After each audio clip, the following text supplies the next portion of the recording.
ಬರ್ತಾರ ಅವಾಗ ಅಣ್ಣ ಬರ್ತಾವ್ರೆ ಅಣ್ಣ ಇನ್ನೊಂದು ಬ್ಯಾಚ್ ನೋಡ್ಬಿಟ್ಟು ಹಾಕೋದು ಆಯ್ತು ಒಳಗಡೆ 9 ಗಂಟೆಗೆ ಕ್ಲೋಸ್ ಅಂತಲ್ಲ ಅಣ್ಣ ಅದೇ ಕೌಂಟರ್ ಕ್ಲೋಸ್ ಆಯ್ತಿದೆ ಒಳಗಿರೋ ಜನ ಬರ್ಬೇಕಲ್ಲ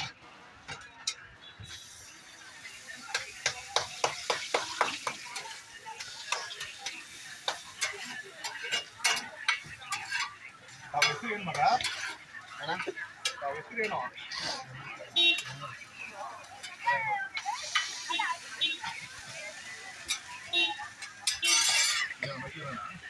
ಕ್ಯಾರೆಸ್ ವಿಜಯ್ ಅಣ್ಣ ಹ್ಞೂ ಅಣ್ಣ ಬನ್ನಿ ಅಣ್ಣ ಬೇಕಾದ್ರೆ ಬೆಳಗ್ಗೆ ಹೊತ್ತು